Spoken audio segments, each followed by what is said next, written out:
What are they used to getting at the event? What are they used to showing up to? What are they used to seeing at your competitor? Not just you, your competitors and everyone in your industry and trade show. Be the person that creates some pattern interrupt.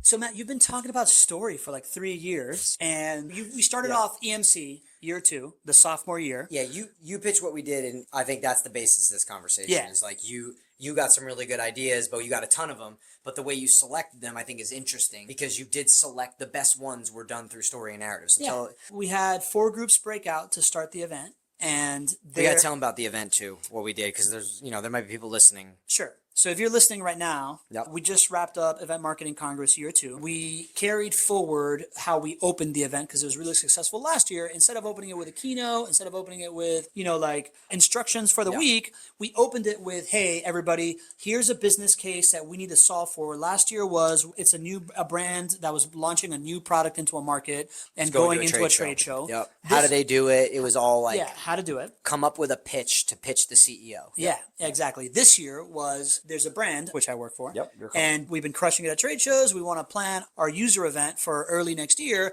How do we do it? We split everybody up into rooms of about 8. Yep. They spent about an hour brainstorming and coming up with something. And then they all came up and pitched. Bunch of a corporate event marketers working on a pitch to come back. Global heads of events working on a pitch. Super smart people that do this for a living. Giving me a pitch. And I got 4 different pitches. And lots of ideas. Great ideas in each one of them. But the 2 pitches that stood out over all of them, and the one that won the most, were the ones that had the most storytelling narrative in it. Yeah. One of them, the first 2 were just like good ideas and good execution, like a warehouse with 4 rooms and stuff like that. And then the other 2, the ones that really stood out were, one drove this idea of like Vendaroo University, and that theme went throughout. And then the other one pitched this idea of the Vendarooniverse. And like, it was all about like a universe and how each different thing fit into a universe that told a compounding story. And of course, to me, the compounding story in a universe won. So the idea you're getting here, I think it's great you brought it up, because essentially, like, I've been talking about it for a while now. Themes, stories, narratives, concepts, and weaving them into everything you do in events and trade shows. Yes. Because that is what marketing is, and that is what you're doing.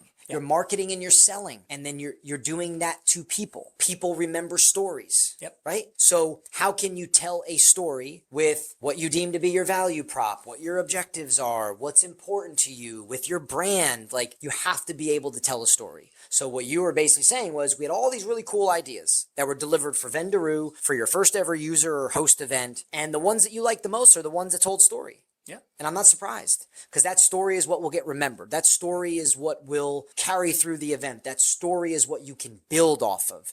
It's what you can come up with more ideas around, because you're leveraging a story. And again, people remember it. It sticks to people. People think it's cute. People think it's exciting. People think it's fun. Like, there's different emotions that attach to it. It makes it easy to share to someone else if it's wrapped in a story, right? Like, for me, the big aha was, we've talked about it, and we particularly talked about it after our lightning strike, which was really successful, how we told this story of like AI going from a tool to going to workforce, and how that won for us as an activation. So I feel like we've talked a lot about it on the show based on like, hey, what you execute needs to do this to be effective. But what I learned in that moment was that how you pitch it up to your boss will be, like, if you include story in how you pitch it up to your boss, it is more likely that you get approved to do that big thing that you want to do. So I think does that idea. That ties even further into the idea of, okay, a story will help pitch it to your boss. A story will help being pitched to your customer. To your client, right? At that point, I was the client. And if that story is tied into something that's important for the business and is objective or a direction of the business, a problem you solve, value prop, it just solves so many of your problems. Yeah. But you have to stop and think and be creative on how to do it. And I think a lot of times when you're doing events, when you're doing trade shows, there's just not enough disruption. There's not enough creativity. It's going back to doing the way we did. Last year was good. Let's do it that way again. Yeah. So it removes a lot of original thinking. Yeah. You're like, oh, we did this last year. Let's do that again. Everyone loved it. Who gives a shit if everyone loved it? Yeah. Great. Do something different that everybody loves again. Yeah. Like, part of it is reinventing the wheel constantly. Yeah. Part of it is trying new things. Yeah. And I think people play it real safe and they stay with the same playbook. And then that 1 year that you stay with the same playbook turns into 5 years. And then you blink. Yeah. And then you're stale. So let's talk about, like, foundationally, if I'm thinking, because it's easy to be like, just put in a story, right? Yeah, For me, when I think about a story, it has a beginning and an end. Yep. Right? Like, that's the difference between a rant and a story, Yeah. right? So when I think of a story, I think of first, hey, where are we starting and where are we ending? I call that the from. To me, that's become a very foundational concept for me of like, what am I trying to execute at an event? Where am I taking you from to, right? Like at that last one was, we're taking people from thinking that AI was a tool to thinking that AI is workforce, and we wrapped everything around that. In these stories, the main from to was this idea of like, hey, we're going from thinking that this is another tool coming into the industry to there's going to be a whole new way that this industry functions based on AI and these kinds of things. So that's a really good starting point for me. I think about what you're saying about from to is like moving people, moving their emotions, moving the way they view something. Yeah. So two things you and I have talked about is strategic and emotional outcomes. Yeah. What are the strategic outcomes you want? What are the emotional outcomes you want? And that really is thinking from where are they currently? Yeah. So is it someone that knows nothing about your brand? Yep. Okay. So where are you trying to get them to? Yep. Well, odds are you're just trying to educate them and getting them to even consider and be intrigued of who you are. From there, it's like, can they imagine working with you? Do you solve a problem? Like you can go down the line of what that strategic looks like. Yeah. The emotional outcome that you want, I think, is for you to decide. Yeah. It's, does somebody need to feel a sense of belonging to your mission, your tribe, your group, your community? Like what, or even just pure, like when they come to our booth or they come to our event, we want them to feel like we're innovative. Yeah. That's a feeling that you want someone to have. So now you have to design and create and build story around that. Yeah. You don't want a company leaving being like, man, they're stale, they're flat, I love how you talk about strategic and emotional outcomes because I think that the emotional outcome precedes the strategic outcome, right? Like the emotional outcome is about changing belief in large ways, right? Like I believe that these people do business with people like me. That's the belonging outcome. Right? Yeah, like I believe that they're innovative. Yeah. Right? Like that's the emotional outcome. It's like, oh, I got wowed. So now my belief has changed and this like, I thought I could accomplish it this way. Now I can accomplish this way. Yep. And that can then lead to that can open the door to strategic outcomes, or a strategic outcome can live on its own, right? A strategic outcome can really be like, I don't know. I guess belief still stays at the middle of it. Cause even a strategic outcome of like, oh, your product works for me, right? Like we delivered this many demos and the demos need to change my belief that, I was using something else or my status quo is good enough, this is going to change my life. So I'll give you a good example. So we use a product from a manufacturer called AluVision, right? They manufacture aluminum frame, exhibit building and event building modular systems to, build with. And we use a lot of it. So AluVision exhibits a lot all over the world. And I think that they've always done a good job when I've watched them. They exhibit and they make you feel like they're innovative and on top of their shit. Like that by working with them, you are going to have the ability to design and create with innovative products. That's the story they're telling. Yeah, they're innovative. They're tinkerers. They're coming up with cool ideas. They're showing you the way their product is used. Yeah. How's that executed?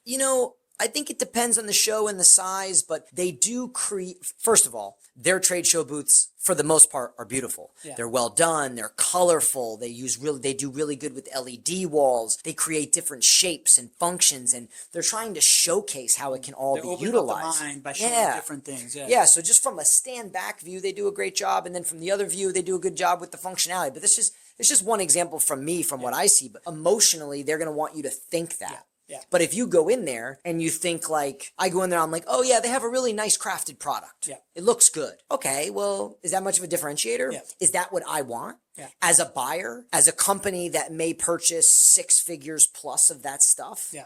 And is that what they want me to feel? Yeah. That their stuff's crafted properly? Yeah. Or no? They probably want me to feel that I can be innovative and creative and maximize what I'm doing with it, right? So that's a feeling. So I think thinking about those feelings and the emotional outcomes that you want people to have inevitably help the strategic outcomes, but you have to map the strategic outcomes as well, because I think those are obviously, very important. Obviously very important. It brings me back to something we were just talking about. Everybody's doing dinners these days. Yep. They all sound like the same, but I think in the dinner that you did at EventMarketing Congress to open up. First night. Yeah, first night. So pepperoncinos. So two different things, right? Like if your dinner is at the beginning of an event, executed the way that you do it is one way, or if it's a standalone dinner, I'd execute it a different way. So let me elaborate. We did the pepperoncinos, right? It's just like intimate Italian restaurant. I think that's family style. For family style sharing. We did this thing where like we adapted this idea from like the 2-hour cocktail party where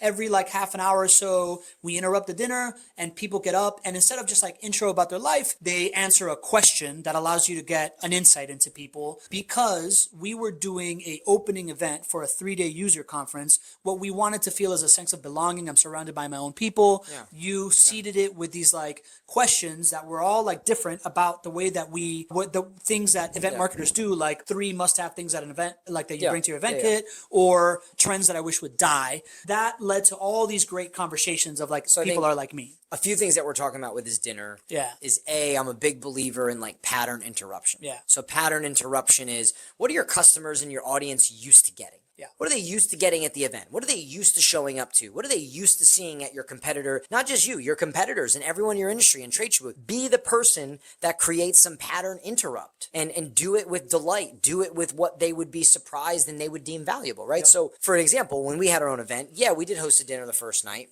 The dinner stems from the original year we did it. It was a Sunday night that they were flying in for a Monday, Tuesday event. And it was a Sunday Italian dinner, right? Italians eat dinner as a family on Sunday. It was a Sunday family style dinner, get to know everybody, small, tight-knit community. We did a restaurant buyout. It is a family-owned Italian restaurant, husband and wife, running the show, cooking in front of you. Super white glove service, telling you about each meal. Not fancy, but like just homemade type thing.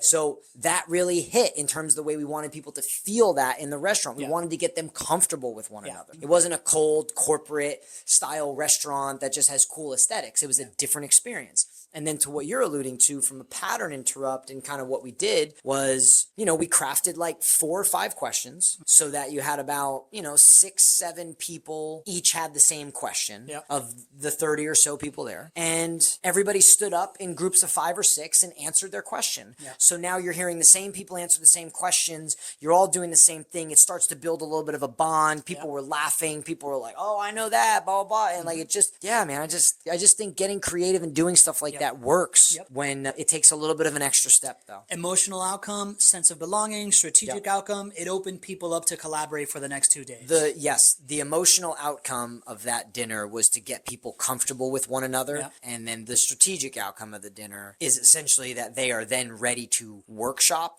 and think tank and collaborate for 2.5 days, because that's what the whole event is about. So if I was to change it, now it's not a dinner at the beginning of a user event. Now it's just one of these like roadshow dinners with a group of CISOs. And what I'm trying to do is, my objective is no longer just opening them up. Maybe my objective becomes proving that the people in this room understand your problems and how to solve your problems. And that becomes like the strategic, like emotional outcome. I would change that dinner from a go around introducing each other to like, hey, let's pose one big problem question and let's all workshop it together in a way where the people in the room are giving ideas and people on my team are also providing ideas. That would then create a emotional outcome of like, oh, these people think like me and understand my problems. Strategic outcome, oh, I believe that they can help me solve other problems. I think that so if you're hosting a dinner or a half-day event or, a full day event, whatever it is in that space. To me, a couple of the things I would be thinking is, are my competitors doing this? Are these people attending other of the same kind of dinners? How can I do it differently? How can I pattern interrupt them? And then of course, what are they really seeking? What are they seeking that maybe they're not getting? What do they deem to be valuable? What is important to them? And I think that question of what is important to them really matters. If you know what's important to them, whether it's problems they're trying to solve in their job, causes that they care about, like when you know that, you can frame things and then they feel seen. I'm telling you. And then you can shift conversation to that. You can set them up for success at an event. And I don't care if they're C-suite. I don't care if they're, whatever, any role in a company, right?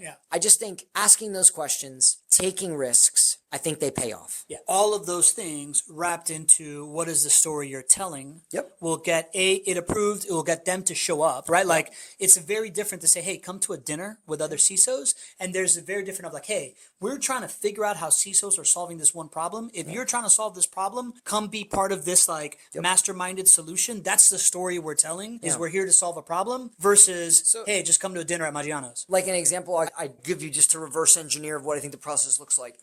We have a client that sells into like chief of police. If you just go to chief of police, ChatGPT, do a little research and say, hey, I want to understand chief of police. What matters to them? What's important? What are their objectives? What are the things they're concerned with? What are the problems they're trying to solve?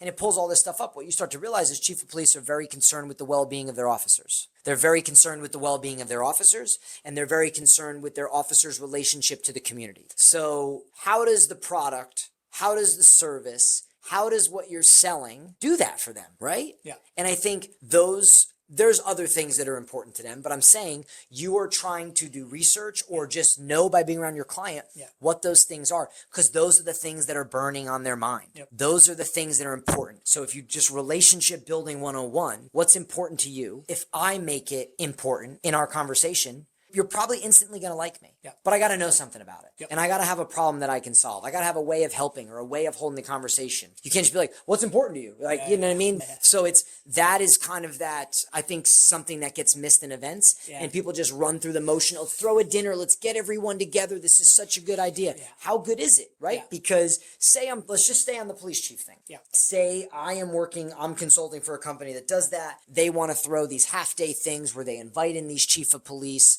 from different parts of the country, and I'm throwing that dinner. I'm probably doing something where like I'm having somebody come in that's maybe like a wellness professional or a community outreach person, or coming in to talk to them about these things of like, are you doing these with your officers? These are resources that are available to you because they care about that stuff. Yeah. So it's like, we're doing this dinner, but we're also bringing in this. And we're going to do a panel session at the dinner or a round table where we have 5 tables and this person moves from table to table. However you want to arrange it. Yeah. It's thoughtful. It's intentional. Yeah. It's what they care about. And ultimately, that's what it should be about. It should be about what your customer cares about. And I think a lot of times, like, people want a magic bullet. Yeah. There is no magic bullet. Like, I just workshopped what it looks like for that. Yeah. But who do you sell to? Yeah. Right? And what matters to them? I think those are the lead-ins. Those are the things that people should be, the paths they should be going down. No silver bullet, Matt, but what I'm really hearing in what you were saying